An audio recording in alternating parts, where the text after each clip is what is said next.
Hello. I am back after my nap and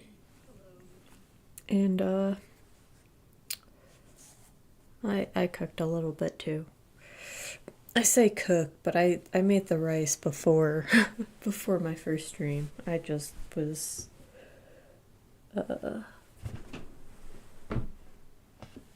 putting stuff into it. There we go. Running over the blanket. I talked about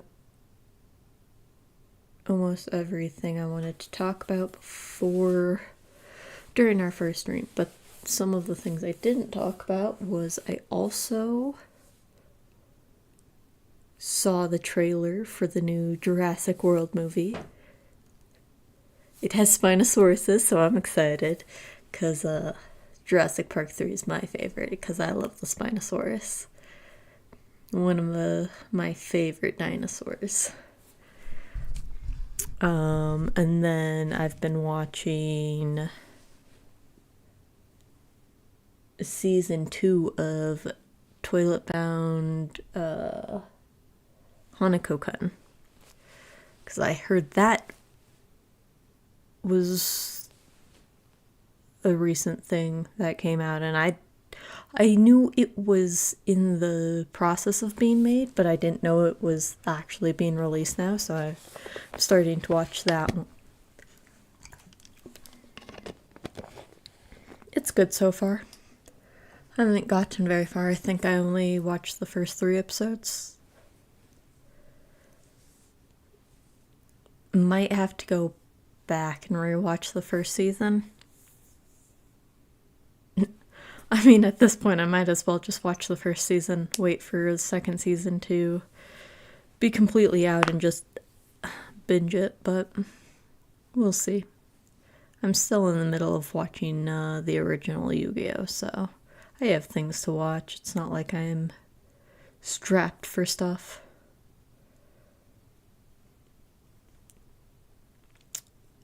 But otherwise, I think that's everything.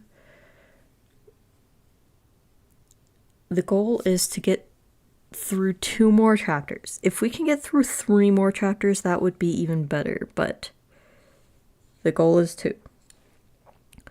So we'll just jump right in. Load.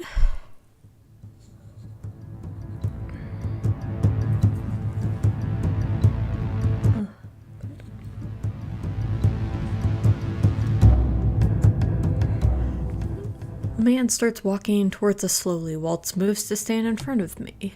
Princess, stay close to me. Good evening, Princess Lucetta.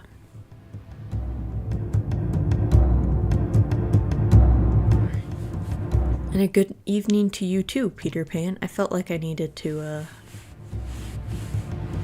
burp there for a sec. I do like how I think I've mentioned this before, but I really do like how Varg is so far in every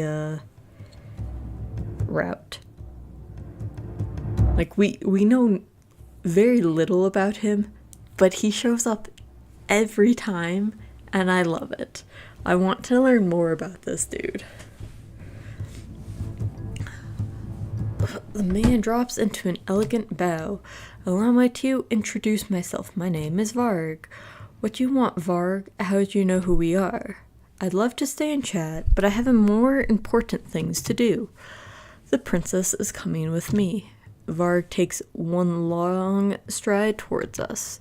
He taps the cane he's holding onto the ground. A surge of light emits from the cane, then flares out towards us. Excuse me. Princess, go back to the merchant. Hurry.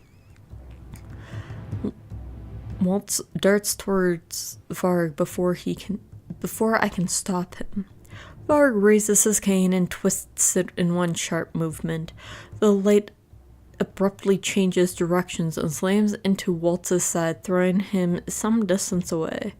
Waltz, Before I can step away, Varg has lifted me into his arms. He grins at me, almost wolfishly, before darting away from Waltz.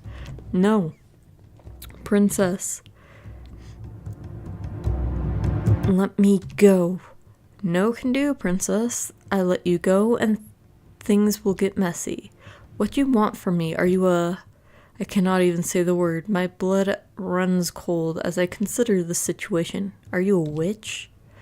That I am not. And you expect me to believe you?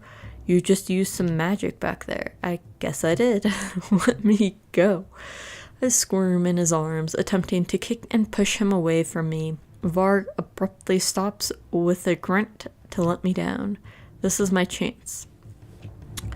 I start to bolt away from him, but he quickly grabs my wrists and pulls me back. Not so fast. Get your hands off me. I'm not here to hurt you, princess, after what you did to Waltz. Oh, wait. I forgot to pull up. Oops. There. I forgot to pull up, the right choices we need to make. He leans in towards me until he can look me in the eye. Well, he was in the way. Besides, it's not like I killed him. I like how casual Varg is about that. And it's like, well, he was just kind of in my way to do my job. But, you know, I didn't kill him, so it's okay.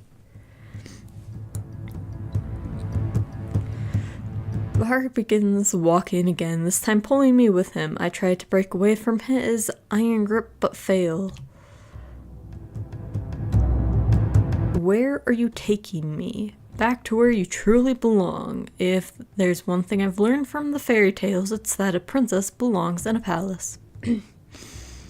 I am unable to stop the gasp that leaves my lips. He stops and turns to me. You've been away from home for far too long, princess. Don't you want to go back? I do want to go home, but I am not welcome there anymore. At least not while I am still cursed. Release her. Varg releases me just in time to block a sword strike that comes out of the darkness of the trees. Tsk, how annoying. I can say the same thing about you. I back away as the two trade blows. Varg uses his cane to defend himself against the man that just emerged from the trees. That man. He's the one who was with Waltz, the man with the sword that helped save me from bandits all those months ago. There is something graceful in the way the man moves as he swings his sword at Varg. He almost looks like he's dancing. The stranger continues swiping the sword, eventually gaining enough leverage to force Varg back. He moves so quickly that it takes all of Varg's reflexes simply to block his strikes. They're so fast. Varg takes a few steps back and keeps a safe distance from the stranger. Impressive.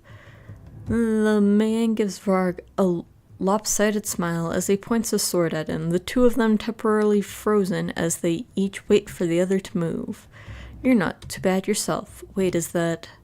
Now that he has stopped and I have a better look at him, I can see the stranger's features are uncannily similar to Karma, but is it really him? Princess, are you okay? I turn my head to see Waltz and Delora rushing towards me. How did you find me? Delora used her magic to track you down. Thankfully, no other witches beat us here.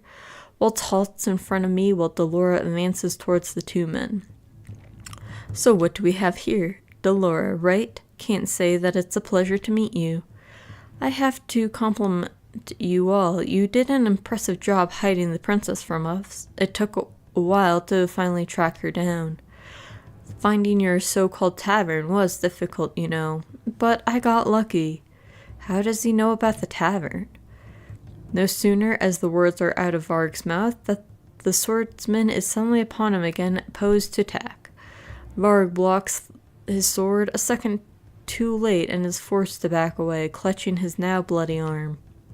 You talk too much. Sorry, I shouldn't have forgotten my manners in front of royalty. Varg's gaze turns to Delora, a smirk somehow still on his face despite his injury.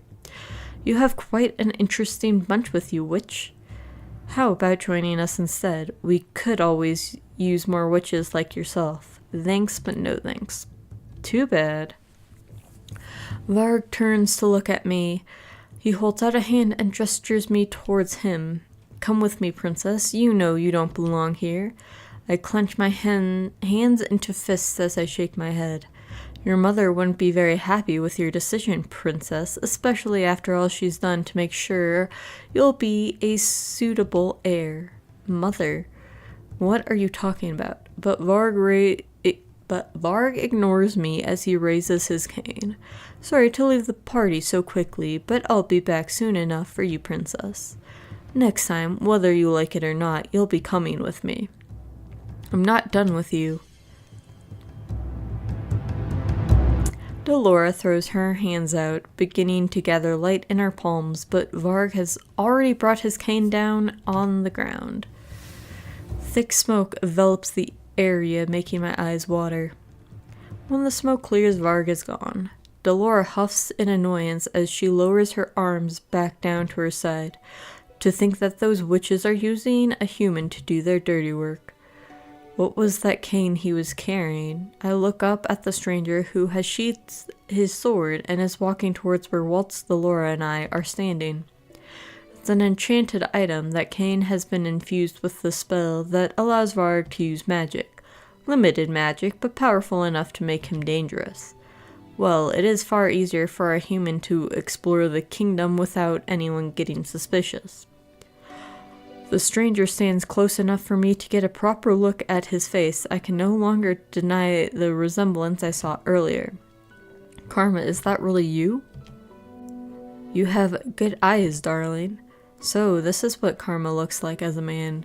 Why does he need to disguise himself as a woman? I open my mouth to ask the question when I am interrupted by Waltz's hand on my shoulder. Are you hurt anywhere? I turn to Waltz and freeze when I notice the dried blood on his forehead. You are bleeding. I'll be fine. I step back and realize that Waltz is standing oddly, favoring one leg over the other. Varg must have badly hurt him. We need to choose. You shouldn't have come here.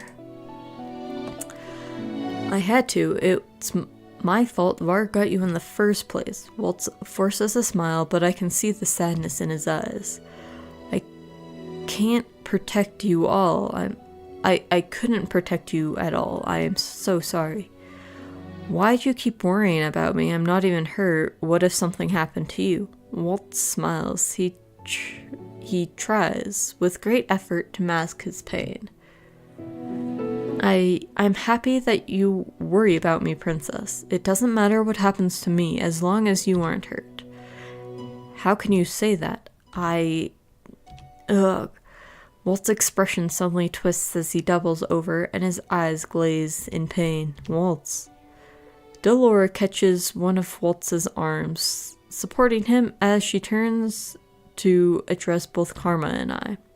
We should return to the margin. Rumpel needs to see Waltz's injuries. Rumpel. I'll explain everything once we're back. Delora calls for Rumpel as soon as we arrive at the margin. When Rumpel enters the reception area, he's clearly distraught by Waltz's injuries. What happened? He'll first explain later. I expect Rumpel to object, and am surprised when he does nothing but more than nod. Carefully, Rumpel leads Waltz back to his room so he can be treated. Delora looks in the direction Rumpel and Waltz has gone with a thoughtful look on her face. We're lucky that we have Rumpel here with us. Anise is good with herbs and small wounds, but Rumpel has experience with more serious injuries. Experience? What are you talking about? Remember his curse. Rumpel is not the only one who does not remember who he is. None of the townsfolk remember his name either. But what about those with the curse? Shouldn't they at least still be able to remember his name? Rumpel is an exception to the rule, as he is with many things. In his case, not a single person can remember his name. Funny thing is, they can still recognize him. He ran into someone who called him a doctor today. Even just hearing it brought a memory back. He's gotten one of the chapters of his journal back now. He's quite the proficient doctor. He collects his journal pages by retrieving memories from others that still remember him. What a strange curse. My eyes wander around the reception area and I notice that someone is missing. Where is Karma? Don't worry about him, he's probably changing now. I do not understand why Karma is so secretive about his reasons for wearing a disguise. I'm about to ask Delora if she knows any of the specifics of Karma's curse when the door to the reception area is thrown open. Princess. I am surprised when Annie suddenly throws her arms around me. She pulls me into a tight hug. I was so worried about you. Thank goodness you're safe. She pulls away and begins to wipe at tears that have sprung to her eyes. Why are you crying? Because I was worried about you, silly.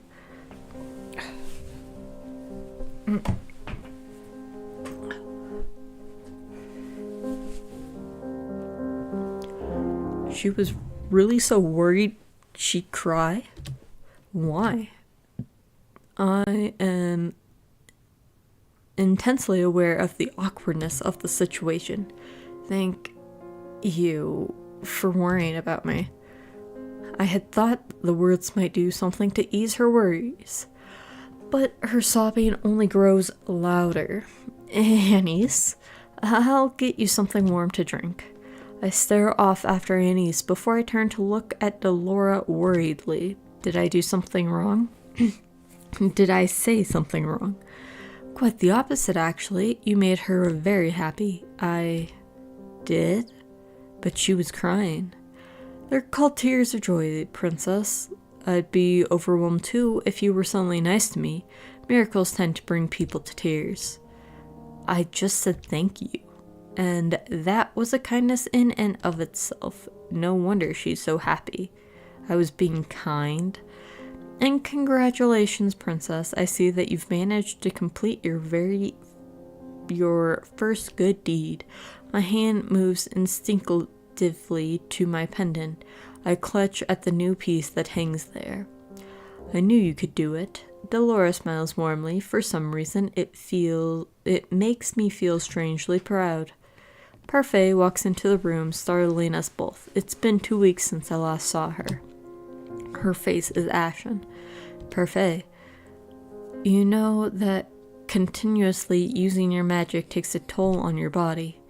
I have no choice. The witches... her voice trails off as her eyes meet Delora's.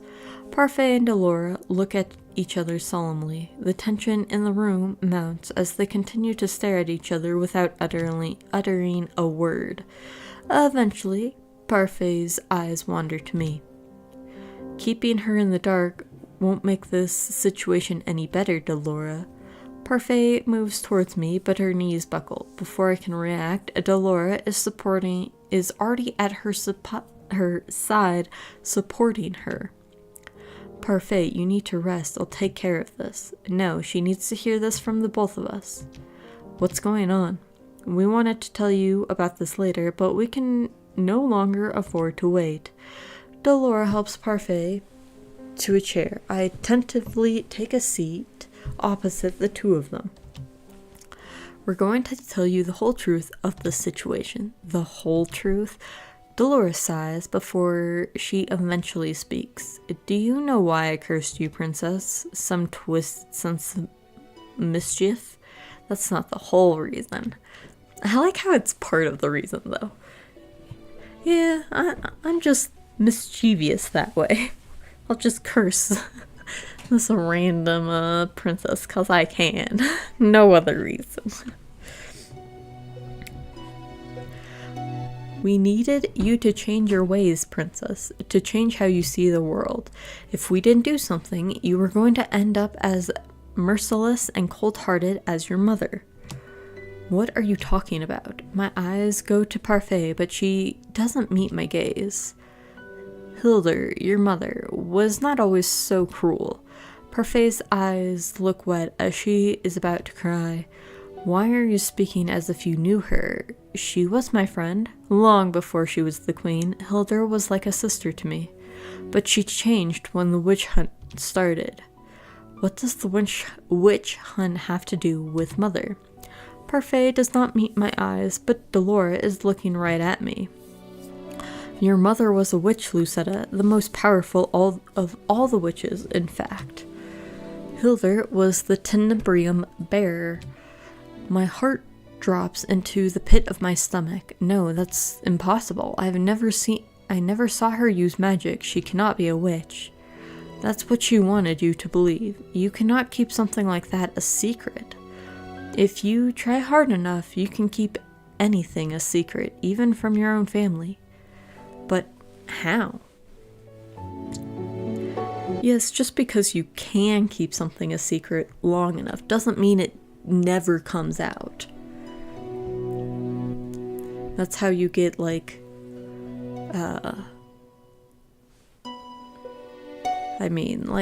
secrets only stay secret forever if both parties are dead.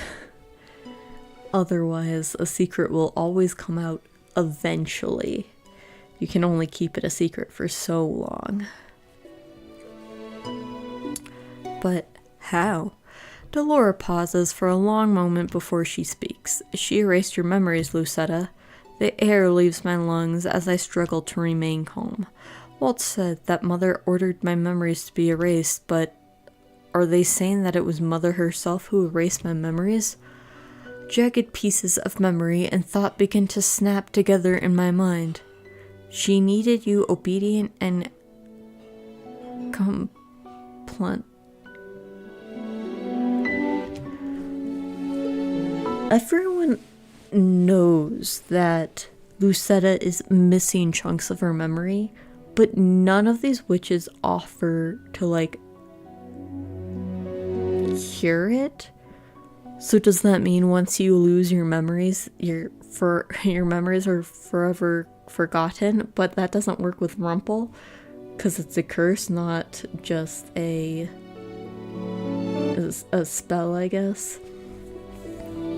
Because, like, obviously Waltz can't do it. It would be too complicated of a spell for his magic right now. But Dolores could fix this. Dolores could bring our memories back. But no, I'll just let you have holes in your memory while I tell you this story that you just kind of have to believe me. Whenever you acted out, she took that memory of disobedience from you. And it didn't take long at all to mold you into her perfect and unquestioning little doll. I grip my dress without realizing my hands are shaking. Then I did know Walt's mother really did erase my memories of him. How much of my childhood did I lose? Hilda cherished humans before. She was kind and flawless and selfish. She was devoted to maintaining the balance between the Lucis and the Tenebrium. But Dolores moves to place a gentle hand on Parfait's shoulder. It's not your fault. I trusted him too much. He swore that they would only be stories, small fantasies to share with his children. Hilda wanted to turn him away, but I disagreed. I allowed Hans to wave his tales about witches and fairies. The fairy tales? Dolores nods. Hans's fairy tales became hugely popular, and in practically every single one of his stories, it was a witch who was bad and a fairy who was good. To add insult to injury, it was well known that Hans had been welcomed by the Lucis bearer, but not by the Tenebrium bearer.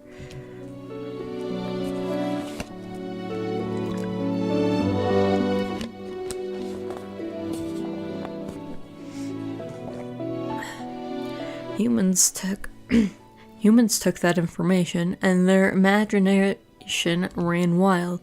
Hildur and I went to Hans to beg him to tell the truth, but it was too late. No matter what Hans said, everyone believed that he was being threatened by the witches.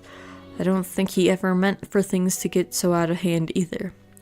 When the king at the time, your grandfather, also voiced his negative opinions on witches, he only added fuel to the fire.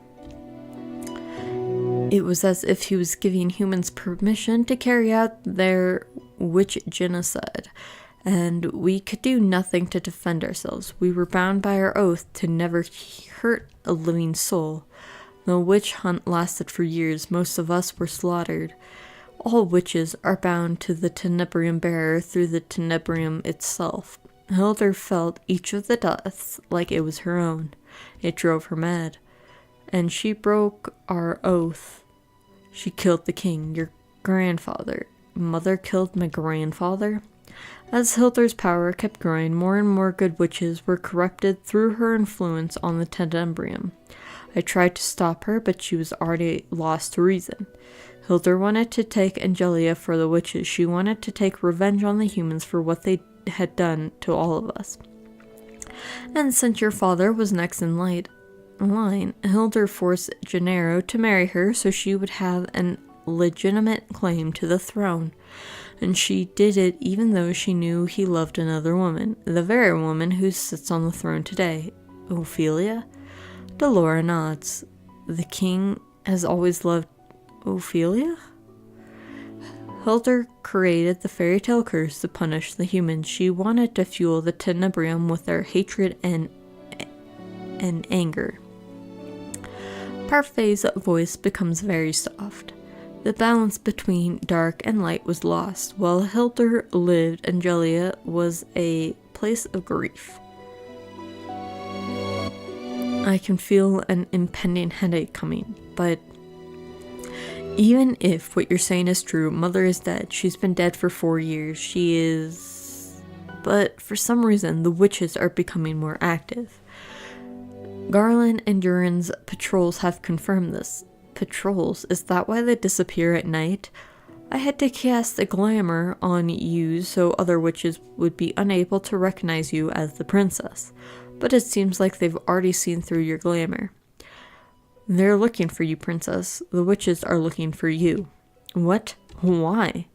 The tenebrium needs a bearer. A witch needs to take on that role and regulate the balance between the Lucis and the tenebrium.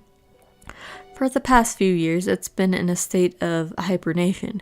We believe Hildur infused her life into the tenebrium to keep it stable. But now the tenebrium is beginning to wake again.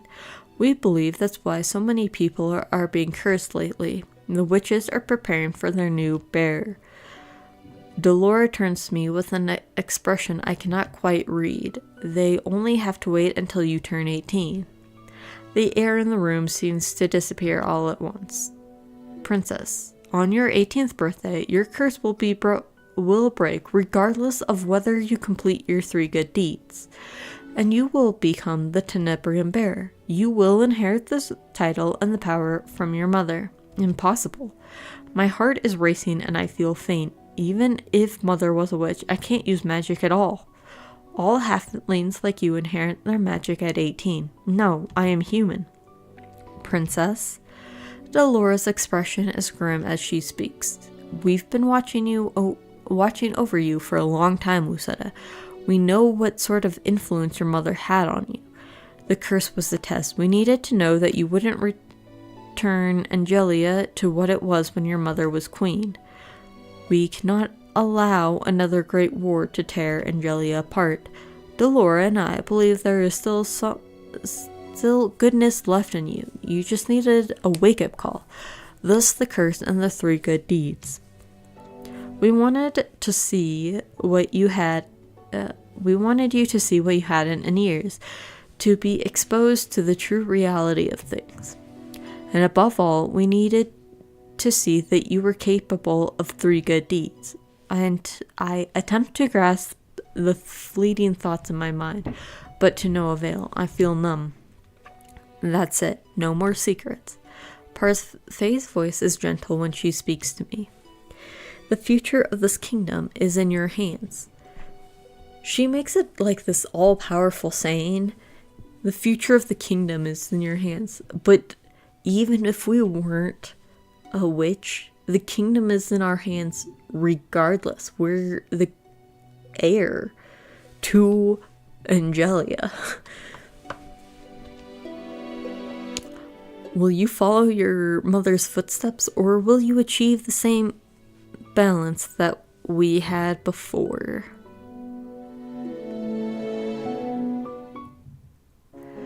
No matter how much I try, I am unable to sleep after my talk with Delora and Parfait. Mother was a wicked witch, and I am the next bearer of the Tenebrium. It all makes sense now. So many people hated me because they thought I would be just like Mother. I feel the weight of that truth crash down on me, and it is suffocating. What am I supposed to do now?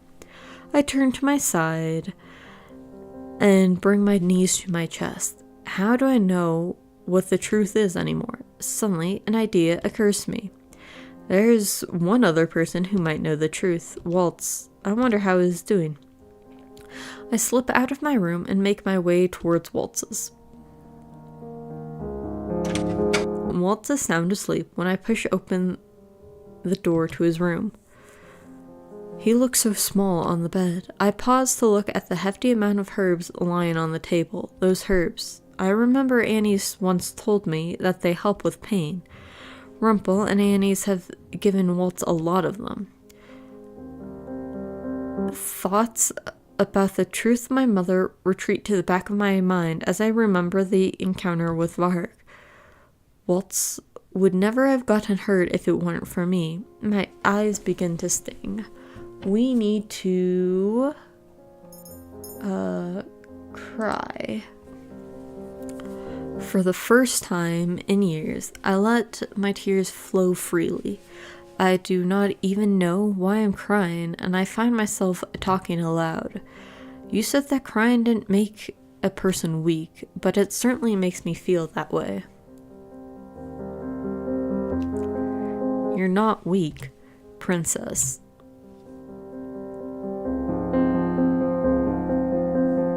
Waltz? When did he wake up? You're the strongest person I know. Waltz's voice is soft and his words are slurred. He is clearly still under the influence of the medicine he's been given, but he still continues to speak. Despite everything you've gone through, you're still standing on your own 2 feet. I cannot lie anymore. I have only been pretending to be a strong person. But I cannot do this anymore, knowing that all this time I've been living a life full of lies. I am questioning even my mother's affection now. Another dangerous, gloomy thought hangs at the back of my mind. If Mother did not care about me, that means no one did at all. I do. I care about you, Lucetta. Waltz's voice begins to grow weak as his eyes flutter close. You're tired, Waltz. You should go to sleep. Lucetta. His voice is slurred and slow, but hearing him say my name without the title somehow feels nostalgic. Please don't cry, little star. Waltz closes his eyes, finally surrendering to sleep. I take a deep breath and leave his room, closing the door quietly behind me. Again. Okay. Abracadabra.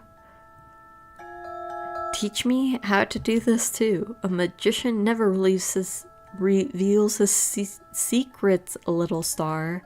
You always say that. Please. Just this one. Please, Waltz. On your birthday, I'll teach you how to do it on your birthday. Promise? Promise.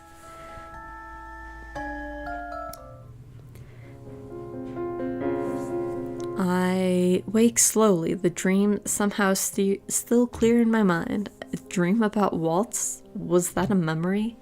I shake my head before I glance at the clock, stopping to stare at the time. How was it already this late? Princess? Waltz? The door opens and Waltz walks inside with a tray of food. He sets it down on my bedside as I stare at him in shock. You're finally awake. Waltz, you are supposed to be in bed. I'm only injured, not invalid, princess, but I'm fine, princess. It's not like you to worry so much. I respond to a smile with an exasperated sigh. He will never heal properly if he does not stay in bed. Here, I wanted to give this to you yesterday. Walt reaches behind his back and pulls out a neatly wrapped box. It looks as if he pulled it from thin air. Another magic trick? He hands me the wrapped box. What's this? You'll need to open it to find out. It's the doll that we were looking at. You've been wanting this, haven't you? I stared down at the doll he bought for me. It's the same one that caught my eye at the shop. The reason we went to the toy shop was so that you could buy this for me? Yep, I'm glad it didn't get damaged last night. My chest tightens with emotions. These dolls are expensive. Walt would have needed more than just his usual show tips to buy this. Why would you buy this for me? I figured you might want the extra company. Plus, you've always loved dolls, so I thought this one might cheer you up. I stare at the doll as I cradle her in my hands, my heart feeling full in my chest. Thank you. I have never gotten an unexpected gift like this before. Waltz clears his throat, and when I look up at him, I notice that his expression is somewhat sad. Lady Parfait told me that Jean Delore told you the whole story yesterday. I have to apologize to you. For what? The reason why we didn't tell you earlier is because that I asked them to keep it a secret. I looked down at the doll my mouth suddenly dry. Why? Because I wanted you to enjoy having a normal life, even if it was just for a short time. Knowing the truth limits your freedom. I didn't want you to feel that pressure so soon. But I can see now that it was selfish of me to deprive you of the truth. I'm sorry. I clutch tighter at the doll, unable to look up at Waltz. Why would you be so kind without expecting anything in return? Kindness doesn't always need to be paid back. When you do something for someone, they will always expect the favor to be returned. That's what Mother taught me. From what I have experienced, no one is ever kind without expecting something in return. I didn't expect anything from you in return, Princess. I don't expect. But how can I know for certain you are speaking the truth? Well, you can't. No matter what someone's true intentions are, their actions are always up for a different interpretation. So it'll be up to you to judge their actions. Only you can decide whether or not you believe in me. I pull my knees to my chest, curling up around the doll. I still do not understand how you can be so kind to me. You told me yourself it was the Tenebrium bear that cursed you. That means my mother... Your mother was the witch that took my magic and sealed it in Neverland. But that does not mean it is your fault that I am cursed. You are more than just Hilder's daughter, Princess. You are your own person, and I know for a fact that you are capable of more goodness than Hilder ever was. Waltz gestures towards my necklace. You're only 2 good deeds away from breaking your curse. I would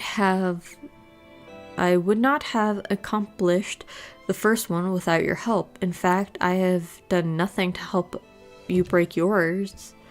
My voice trails off as my thoughts begin to come together. Waltz, to break your curse, you need to find Tinkerbell in Neverland, right? What do they look like?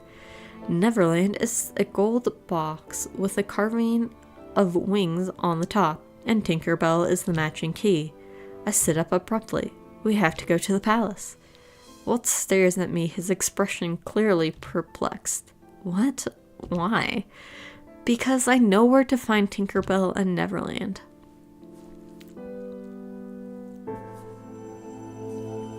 I like how straightforward Walt's curse is. We don't take all 9 chapters to learn about his curse, how to break it, and then the very last chapter is a cute little ever after story. We learn chapter 4, what his curse is, how we can break it, and then chapter 5 we're like, oh wait, we actually know where Neverland and Tinkerbell are. And then obviously we break it in this chapter, and then we spend the last like 5 chapters like trying to make sure none of us die or whatever. So I do like how quickly we get it broken. It's not drawn out. Not saying the other ones were drawn out, but I mean, Karma's definitely was. Karma would not tell us anything, so it did drag on a little bit, but I did like Karma's story. And Road was just I don't want to say secretive, but he was definitely one of those people who much rather get hurt himself than willingly harm someone else. So like, it didn't drag on or anything, but his had a reason why it lasted so long before we could break his.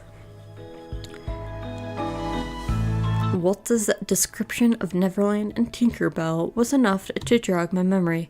A long time ago, Mother gave me a box and a key that matches Waltz's earlier description perfectly.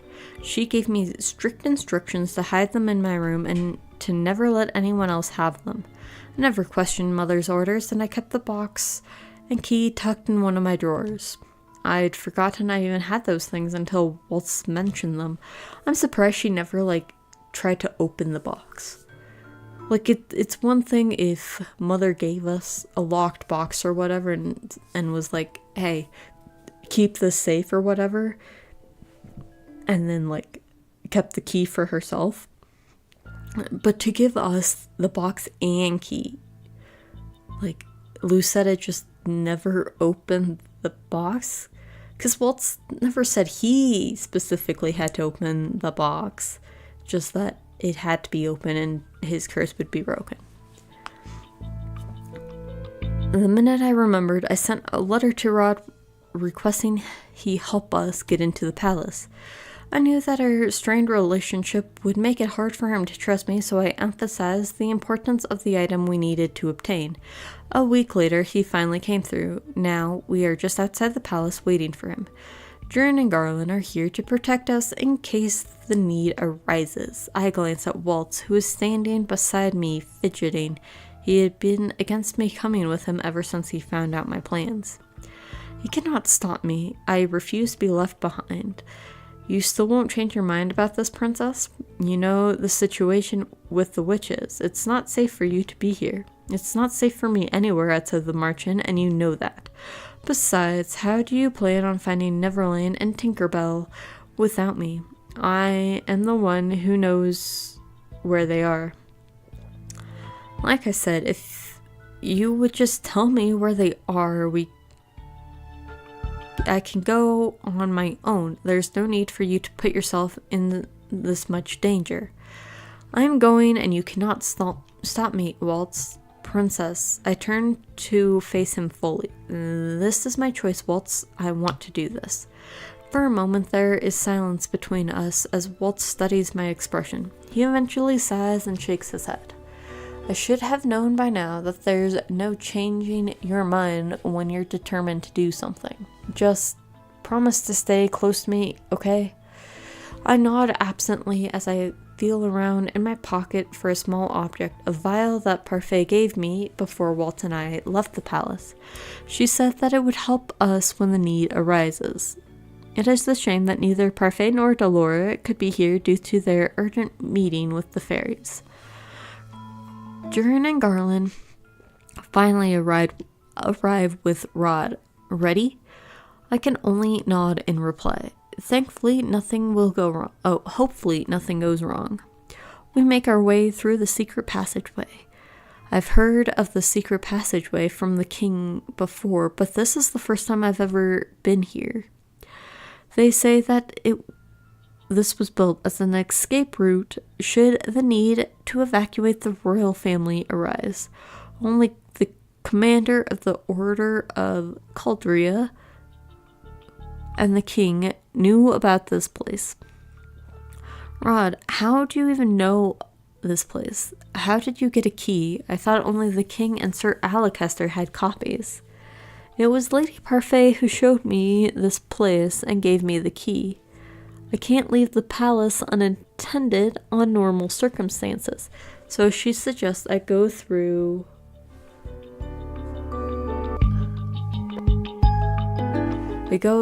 here whenever I need to get to the merchant. Then how was she able to get a copy of the key? I love how Waltz is so quiet about this. You should ask her that yourself. Anyway, you haven't told me what you needed from your room. It is an item that will break Waltz's curse. I see.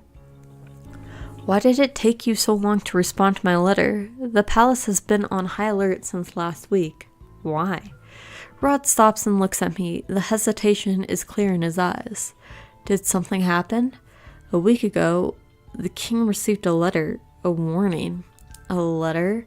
It said that 3 days from now the king will be judged and convicted. His crown will be given to one more worthy. I stare at Rod with slow understanding. 3 days from now, but that date, your 18th birthday. I continue to stare at Rod in disbelief. This cannot be a coincidence. But a new king? Do you think someone is specifically targeting my father? We all know that royals are always in danger. But this threat has made the king especially nervous. Are the witches involved in this? The silence that falls within the tunnels is heavy. They think there is a good chance they might be. That's why the Order of Chaldea has tightened security. We continue walking in silence. Eventually, Rod points at something ahead of us. Here we are. The dim light of the tunnel illuminates a rusted door that leads into the palace. I'm surprised no one hears the door opening and stuff. Rusty doors are so loud.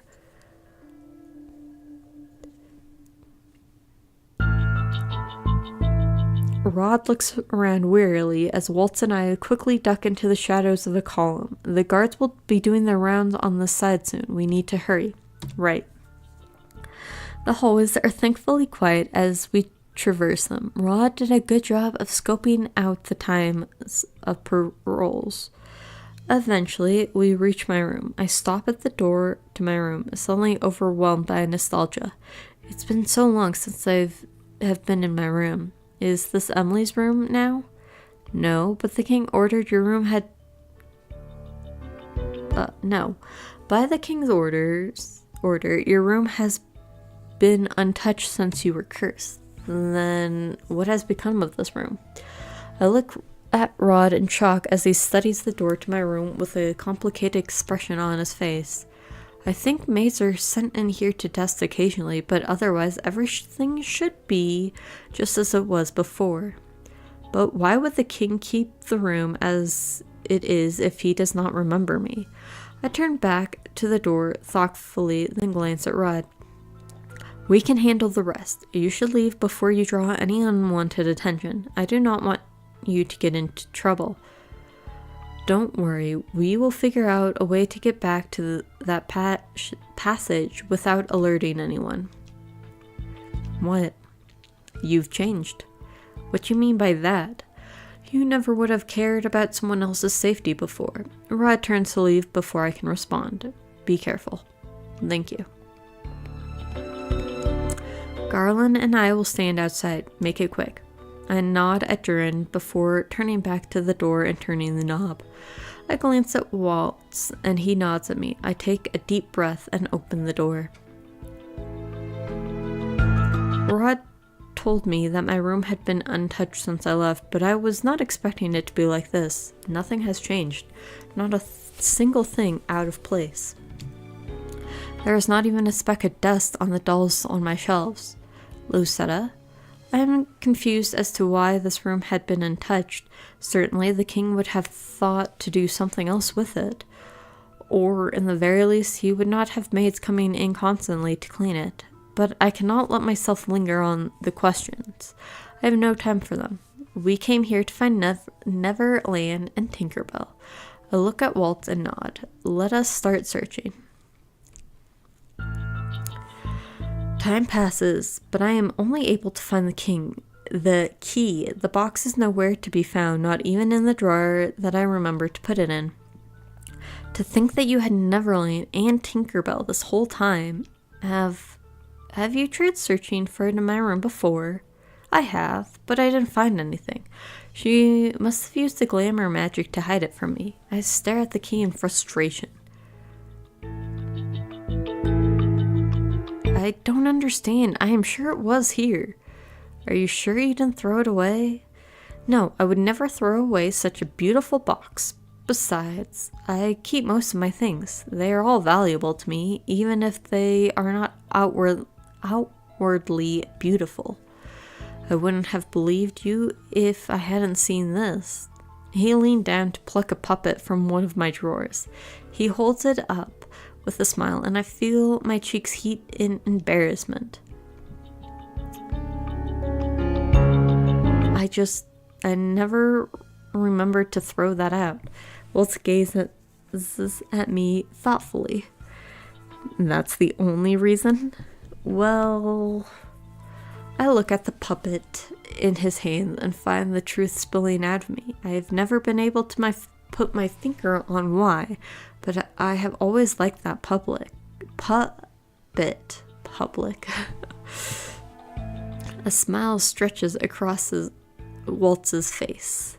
You kept it even though I did such a bad job with the sewing? What? You made this? Yeah, this is the first puppet I ever made. Waltz turns the puppet in his hands, looking down at it fondly before his eyes meet mine. You were the one who taught me how to sew in the first place, you know?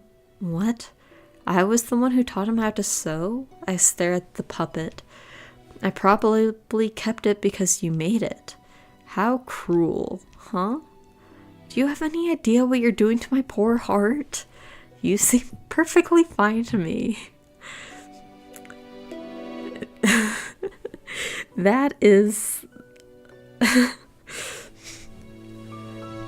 That's definitely one way. Just imagine your lover's like, oh, my heart's beating so fast for what you just said. And you say, you seem perfectly fine to me. As a response.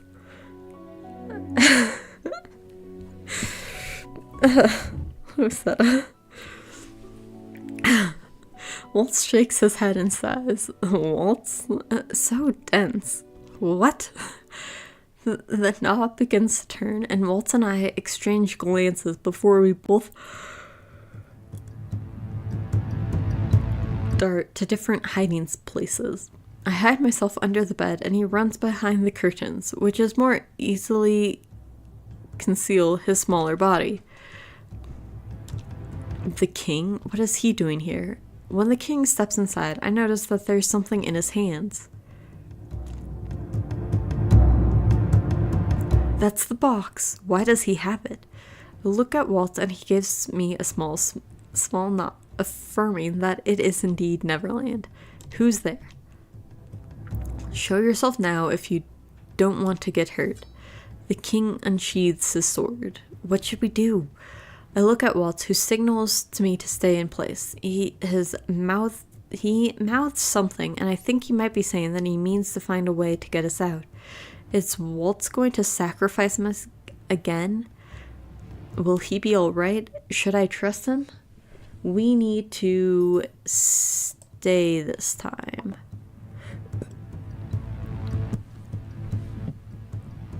I nod at Waltz. He steps out of the curtains and raises his hands in surrender. Forgive me, your majesty.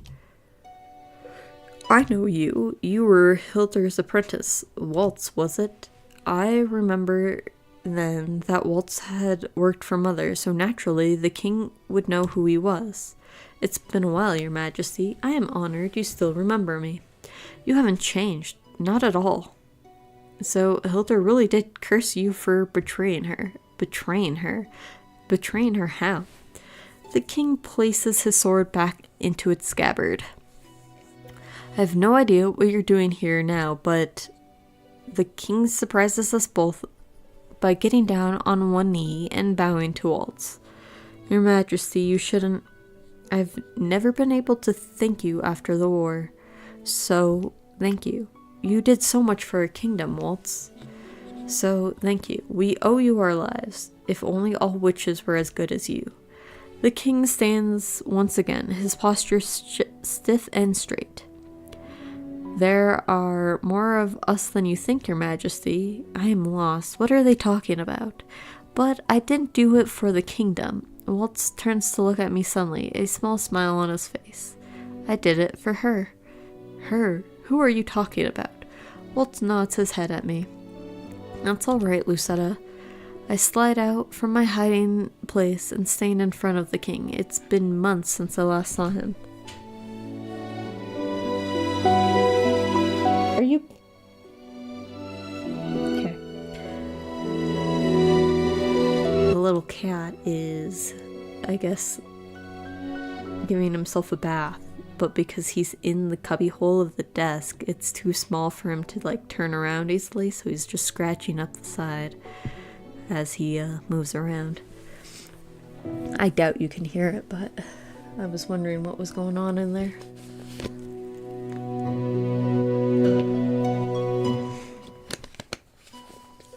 The king's eyes widen as he looks at me. You're the girl from the gates. You remember me? I mean, when some random peasant comes up to the palace and is like insisting that you're the king's daughter, that's not a common thing that happens. Obviously, the king is gonna remember that. It's more like I find it impossible to forget you. What? I have a lot of questions for the two of you, but the most important is why you were both in this room. Regardless of the fact that I know you, Waltz, you have still broken into the palace. We would not have done it if we did not have to. I steel myself for further scolding when the king turns to look at me. The box you were holding, we needed to break Waltz's curse. How did you come to have it, Your Majesty? The king looks down at the box as if only noticing it for the first time. I was in this room the other day and noticed a chip on the side of the box. I took it to get it fixed. A chip? I did drop it once a while back, but did not think to get it fixed myself. Why would you do that? The king looks around the room, a faraway look in his eyes. This room is special to me, though I do not know why. I feel like this room and I are both waiting for someone to return, and everything must be perfect for when they do. I feel my chest tighten even as the king huffs out a derisive laugh. What am I saying? He cannot miss me when he does not remember me. He can't, right? But if this box is what you require, Waltz, you may have it. It is the least I can do after all you have done for us. The king holds out the box to Waltz, who reaches out to take it. Thank you, Your Majesty. Look who we have here. We all freeze at the sound of the new voice. I turn and find an all too familiar figure leaning against the doorway, a mischievous grin on his face. What a sweet little reunion. Varg. Chapter 6. Betrayals. Before we go too far, I need to get more water, so I will be right back.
Varg?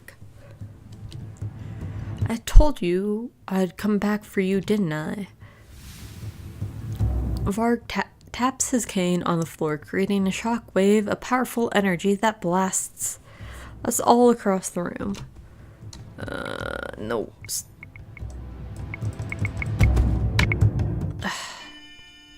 Went too far.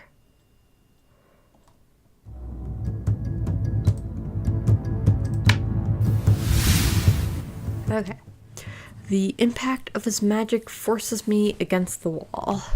I collapse to my knees, pain throbbing in my head. The king collapses somewhere nearby, and I hear the crack of the box as it lands on the ground a few feet away from us. Waltz holds out his hand. I take it, and he helps me back to my feet.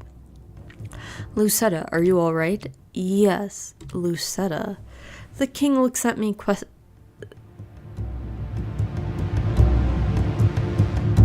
quizzically, but his gaze does not linger. He looks towards Varg, and his eyes narrow. Did the king remember who I was? Your Majesty, you are hurt. The king shakes his head at Waltz before turning his attention to Varg, his eyebrows furrowed. Who is this man? Your Majesty, this person is working for the wicked witches. What? Wait, what happened to Durin and Garland? They were just outside the door. What did you do to them? Varg cocks his head to the side. Who? The guards just outside this door. I am sure that they must have hidden themselves when they saw the king coming to this room, but they still should have been able to see Varg coming. Guards? I'm afraid I don't know what you're talking about, Princess. Varg seems like he's telling the truth, but I cannot trust him. Please let them be safe. I see Neverland a few feet from us. I can try to grab it, but Varg will probably thwart my attempt with magic. I have to wait for an opening. I'll distract him. While I do that, the both of you need to run. What? I eye Varg. He looks at the three of us with his lips slightly quirked, as if he is amused. This isn't the time to argue with me, Lucetta. We need... First, we need to save, just in case I mess up somewhere. We need to, stay with him. No. Lucetta, we must prioritize the king's safety. I will help you. I do not know how, but I must do something. But we are in this together, Waltz. I am not going to run away while you sacrifice yourself for us. Waltz's disapproval is clearly written on his face, but he eventually sighs out, seeming to let it go. You're too stubborn for your own good, so I've been told. I turn to the king and place my hand on his shoulder. Your Majesty, leave this to us. You have to escape somewhere safe. This does not involve the king. It's just me that Varg wants after all. The king shakes his head as he removes my hand from his shoulder. He stands up and moves in front of us before pulling his sword from his sheath. Your Majesty, what kind of king would I be if I stood back and allowed two children to protect me? Varg looks amused by our conversation. You know that I'm not letting you get away this time, Princess. It doesn't matter who stands in my way. Father, his cane is enchanted. You cannot hold him with just the blade. Father, I am at a loss for words. It has been a long time since I called him that. Much to my surprise, the king's lips pull into a soft smile. You said that at the gates that one day, when you were seeking an audience with me. I have not been able to forget that day. Before I can say anything in return, a familiar smooth voice breaks the ensuing silence. Oh, I wonder where all of these voices are coming from. A familiar man steps into the doorway. He inspects everyone in the room quietly. Mythos? Your Majesty? Quick, summon the knights. We have an intruder in the palace. He gestures at Varg, who looks perturbed. An intruder, you say? Sir Mythos turns to Varg. At first, his expression is impassive, but then slowly, his lips begin to edge into a sly smile. You're such a ruffian, Varg. Look at all of this property destruction. I can only gasp at Sir Mythos in shock. If he knows Varg, then he is most certainly affiliated with the witches. You know this man? Explain yourself, Mythos. We are all thrown off guard by Sir Mythos's laughing. Soon his laugh becomes a mad cackle. There is a strange brightness in his eyes that sends shivers down my spine. My apologies, Your Majesty. I am just amused by my servant's atrocious behavior. At ease, Varg.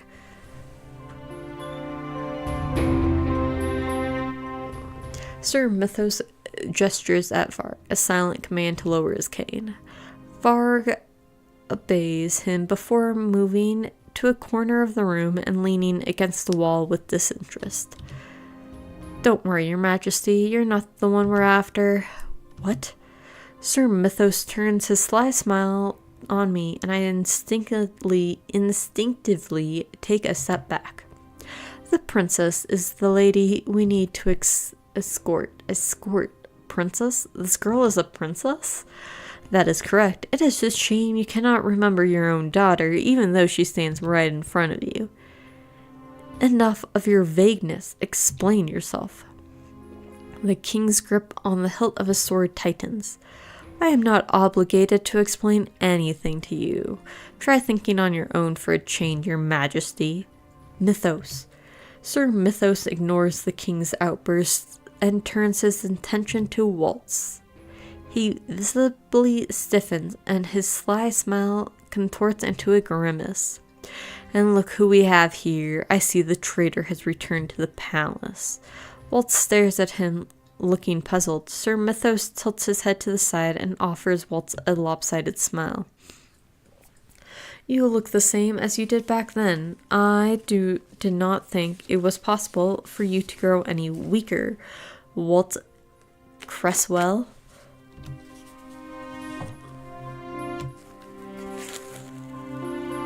Mythos. I see. Waltz suddenly looks melancholy as he stares at Sir Mythos. Waltz, what's going on? This man's real name is Myth, and he is a witch, same as me. It appears that he's been using a powerful glamour to conceal his real identity. If I hadn't been cursed, I would have been able to tell right away. I would not give yourself so much credit, Cresswell. Waltz narrows his eyes but says nothing. I glance between the two of them, confused. But how do you know him? He secretly worked for your mother, practically worshipped her. I was the only other person who knew of his existence as a witch outside of the Tenebrium Bear. A witch? I trusted you, Mythos. The king says the words through gritted teeth, his face contorted in anger. Sir Mythos flicks a wrist. It is a dismissive gesture, and he still looks amused. What a hypocrite you are, Your Majesty. He eyes Waltz. You're willing to play nice with some witches, but not others? This bias is what drove us witches to madness in the first place. Sir Mythos faces the king with a grin. You human hypocrites are so easy to manipulate. It is pathetic. Mythos.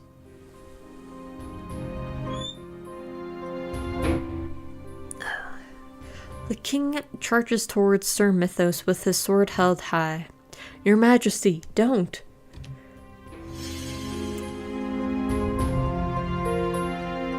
The king's sword never touches Sir Mythos. Sir Mythos only has to hold out his hand, and suddenly an invisible force pushes the king back. He crashes into one of my shelves, knocking down my dolls. Your Majesty. I quickly run to his side to help him up. Thankfully, he does not seem to have any major wounds. To think there was a witch working in the palace the whole time. And not the good kind of witch either. I was too careless. Rejoice, Your Majesty, I still have more surprises for you. I will never forgive this betrayal, Mythos. Betrayal? I'm afraid you have been played for a fool this entire time, Your Majesty. My loyalty has always been reserved for Lady Hilda and no one else. Myth, I can't imagine what you would hope to gain from all this elder is long gone. Sir Mythos's eyes flash as he turns a severe glare on Waltz. His voice is seething with venom when he speaks. Had it not been for you, traitor, she would still be here. The king mentioned Waltz's betrayal. Sir Mythos called him a traitor. What exactly did Waltz do? Sir Mythos beckons me forward with a gesture of his hand. Now, if you please, princess, come with us if you don't want them to get hurt. Waltz immediately stands in front of me. I won't let you take her. In your current form, you don't stand a chance. I will make certain that you never break your curse, Waltz. This whole thing was a setup, a trap. I'm so sorry, Waltz. This is my fault. No, it was mine. The reason we came here was to break my curse. My eyes once again flit to the box on the floor. Neverland is just a few steps away from me. Neverland. Waltz's eyes follow mine to the box. He leans down and whispers to me, "You have to get to the box and break my curse." I feel for the key inside my pocket. If Waltz's true magic is indeed sealed in that box, then releasing it might give us a chance at victory.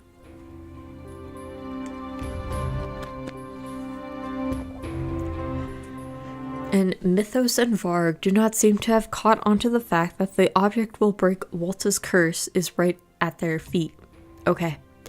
The king moves to stand beside Walt and draw his sword again, his body a shield. Your Majesty, I will not let you take this girl. You will have to go through me first.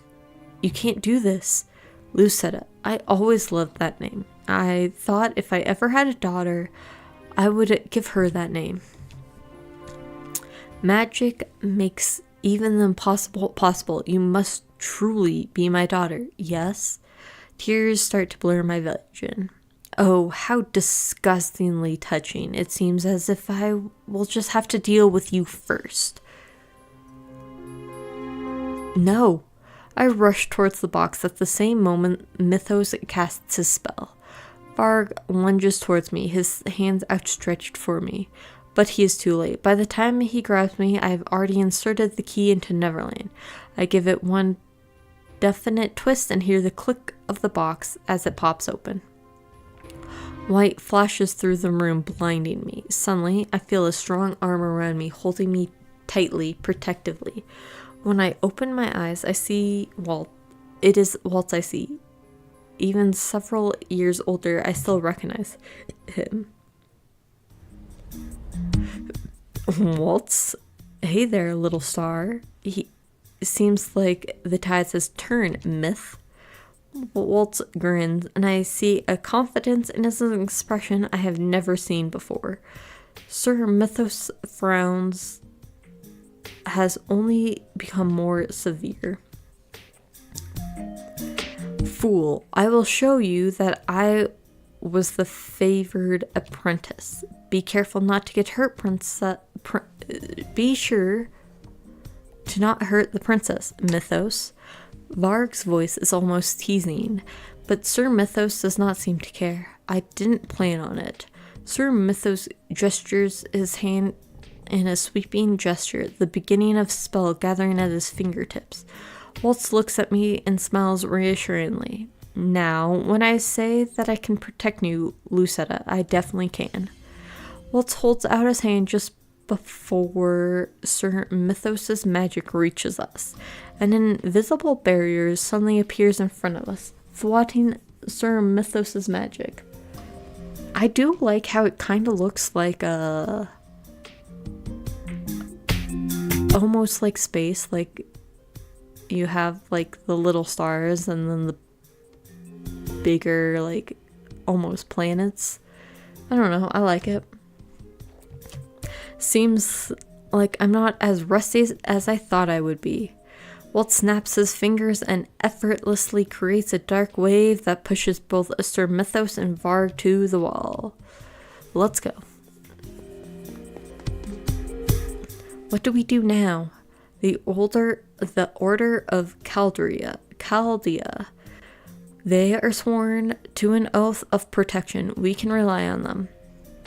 Waltz glances down the hallway, his mouth drawn in a tight line. I see clear suspicion in his eyes. I look back at the king.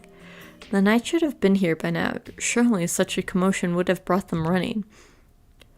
Yes, the commotion in this room would bring them running, but a rusty door that we open? Absolutely not. Now, I know why Waltz is staring down the hallway. He is searching for the knights that are meant to pass through here. There is no possible way they didn't hear the skirmish in my bedroom. The three of us push onward. I stand between the king and Waltz, waiting. I'm not entirely sure what I'm waiting for, but I can feel the tension in the air. We only stop moving when a voice cuts through the silence. Your Majesty. Sir Alacaster stops before us with a group of knights. His face is impassive at best. Waltz takes a step back as Sir Alacaster looks to the king. The king is quiet for a few moments, his eyebrows drawn together in a terse expression. He finally speaks. I'm about to declare a state of emergency. Where have you been? Seize them. My eyes are still on the knights in front of us as I hear footsteps from behind us. I am nonplussed when a dozen knights appear from the shadows and surrounds us. I look for Fritz in the cluster of knights, but he is not here. The king stares around him, baffled. What is the meaning of this? Could this be the reason why? What is happening? That voice. We all turn to watch the dining room open. Ophelia enters with Emily and Rod. Several knights trail behind and flank them on either side, giving them no room for escape. Rod notices me and stares in shock, but says nothing. Gennaro. The minute she sees the king, she calls his name and attempts to run towards him. The knights only need to raise their swords to block her path to a stop. I think that takes care of all the intruders, though I am not happy that two managed to escape. Two? Durin and Garland? If they manage to escape, they might be able to get reinforcements. The king will be judged and convicted. His crown will be given to one more worthy. I see. It was you who sent the letter, Alacaster. That is correct.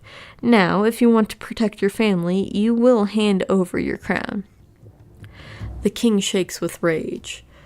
This was yours and Mythos's plan all along, to take down the kingdom at its heart?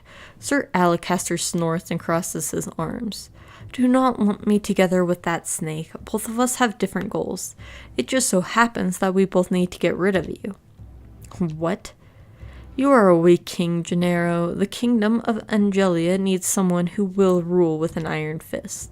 You are too soft, and so are your subjects, and so your subjects have become too dependent on the kingdom.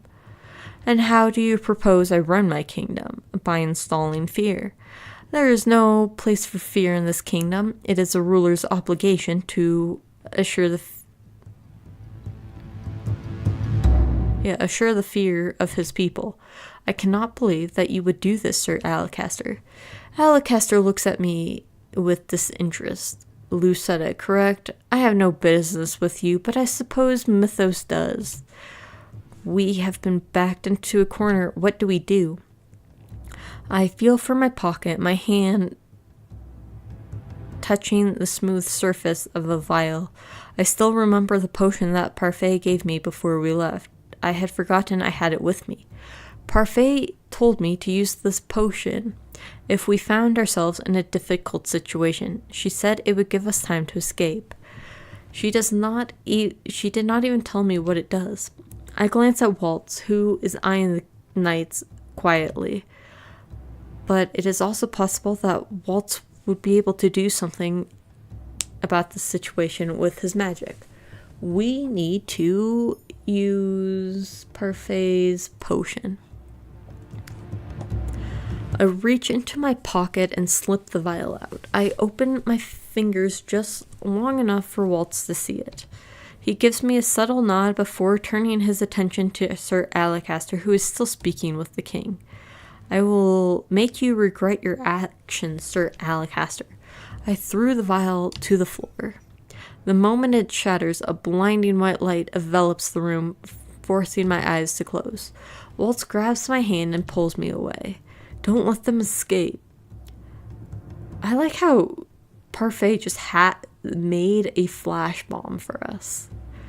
And it's like, yeah, use it to escape, but not tell us anything else. I hear a few grunts from the knights as Waltz begins to barrel his way through them. Waltz leads me into the throne room. We have all somehow made it out. Rod stands in between Ophelia and Emily. Rod must have pretty good eyes to be able to lead them both out of there in all that chaos. Good job back there, Lucetta. I never realized you had a potion. Parfait gave it to me before she left on our urgent meeting. It's a good thing then. You saved me by using it, you know. Using a more complicated spell would have drained my energy. Why is this happening? Emily's eyes are filled with tears. Ophelia takes her in her arms and rubs her back in an effort to calm her. This is my fault. How could I have not foreseen this? I'm stuck. Oh, there we go. My blanket was stuck while I was trying to move it. Jern was right about him. I should have listened to her. It's not your fault, Your Majesty. We don't have much time. We need to escape and tell Lady Parfait about this. It sounds like Jern and Garland were able to escape. It is possible they will soon bring reinforcements. Rod, you know these people? Rod is silent for a few moments before nodding at her. Yes, they're my friends. Friends? Rod shrugs at me. More than likely, he just wanted us to play along. Waltz paces the room, his arms crossed as he tries to think of something. Waltz? I haven't done this in a long time, but I can try to open a portal that leads us back to the Marchen. Witches can do that? Only the most practiced witches. It only works if they have a clear image of where they want to go. So you can do it? I can. I was taught by your mother, after all.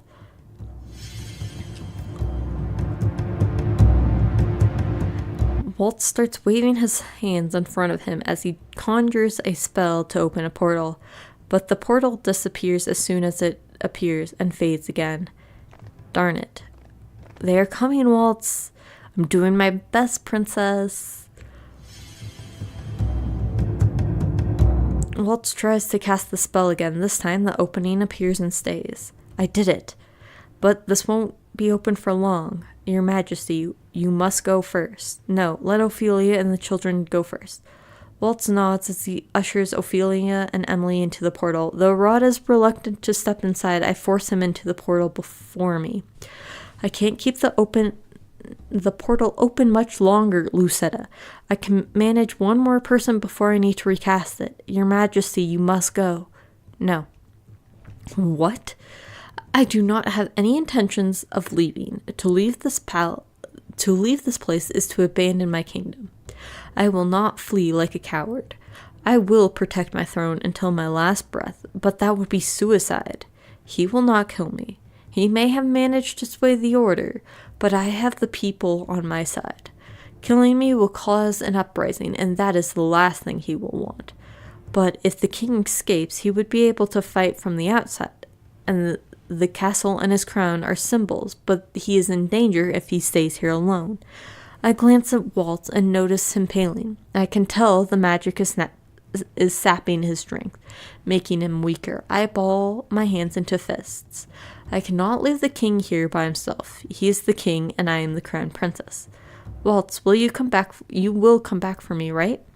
What are you... Before he can react, I put my hands on his back and push with all the strength I can muster. Walt stares at me in horror as he falls into the portal. I am sorry.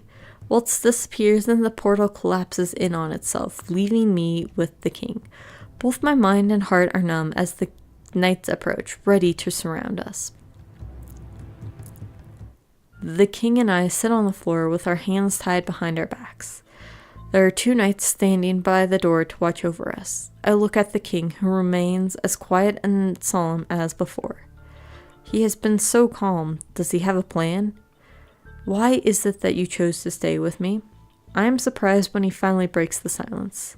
Because there's questions I need answers to. Besides, I cannot just leave you here. I have many things I need to ask you. King Gennaro falls silent as he stares at me.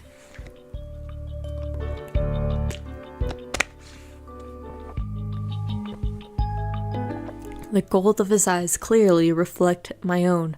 I have never realized how similar our eyes were. Is it true? Are you really my daughter?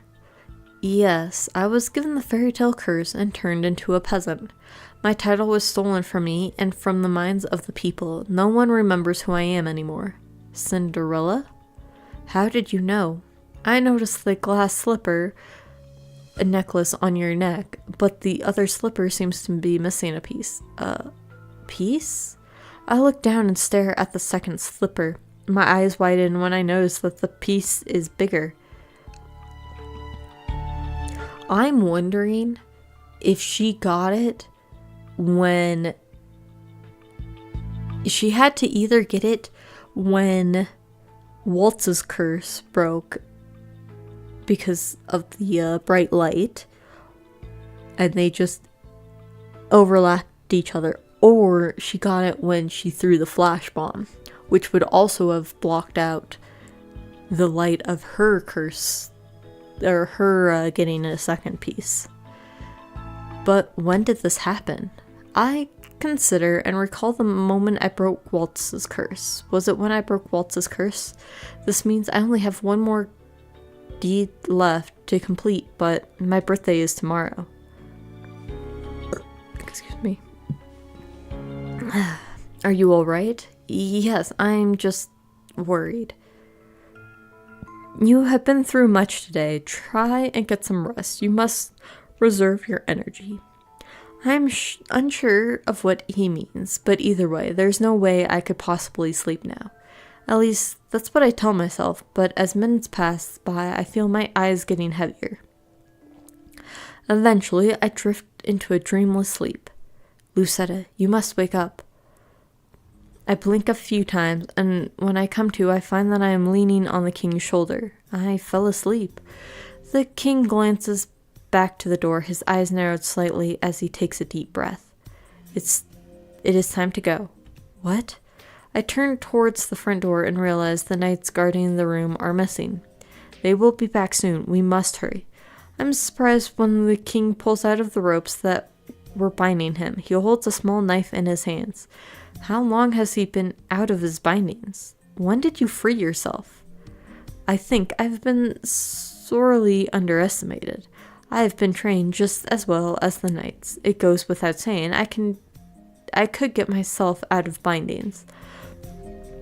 I am not so weak that I need to depend on others to protect me. It sounds like something I would say. But when did you get the knife? They made sure to take everything we had that could have been a weapon.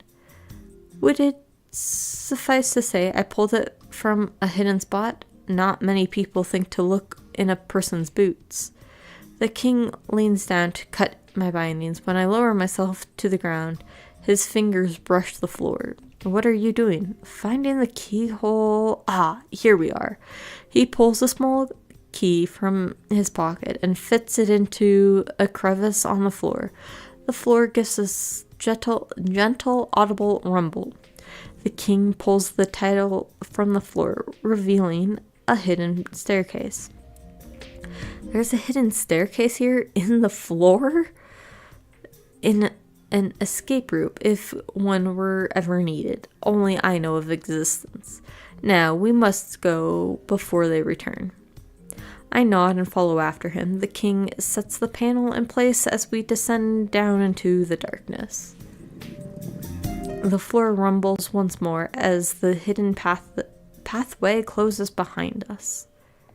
Both of us walk in silence for some time. The only sound we hear are the echoes of our footsteps. I am behind the king and stare at his back. He seems to have already recovered from his early injury, or he could just be pretending that he is all right. How is your back? It doesn't hurt as much now, thank you for asking. Silence ensures once again. This is getting awkward. Maybe I should say something. And we need to actually say something.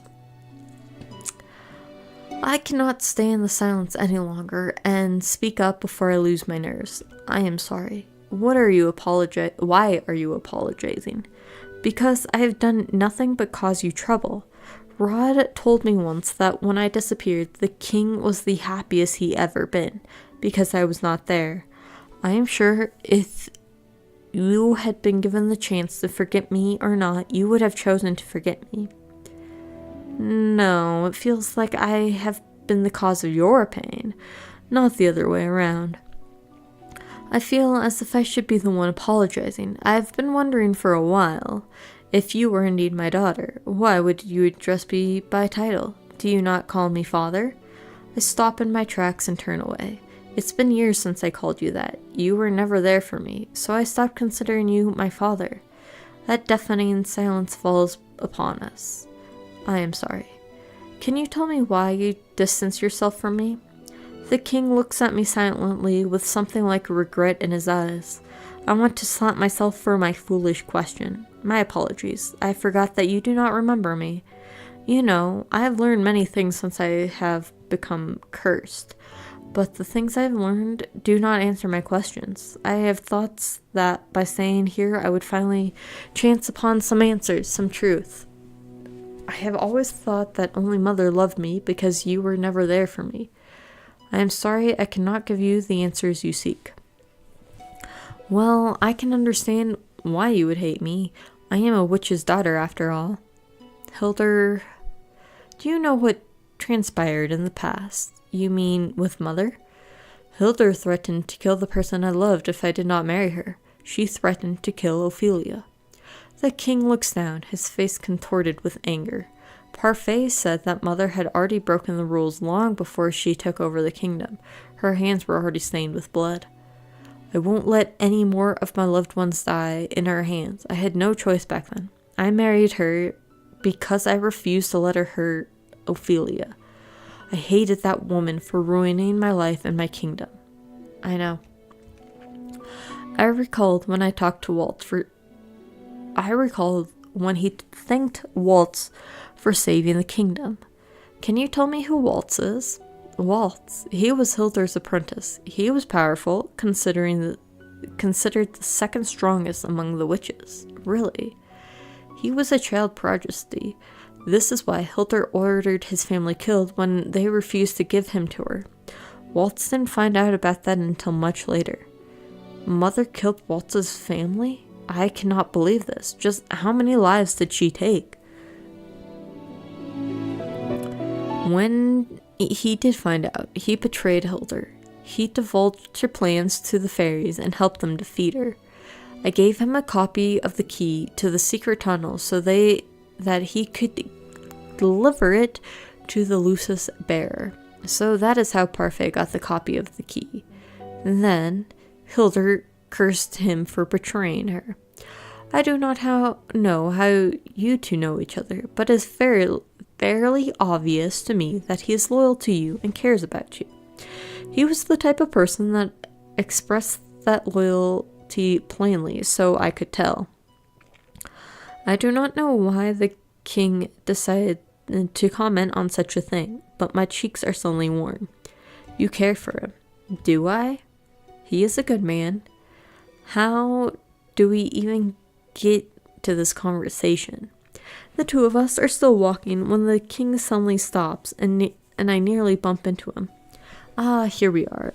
This should bring us to a passage that leads into the gardens. I follow his gaze to a rusty door. He slowly approaches the door. Stay close to me.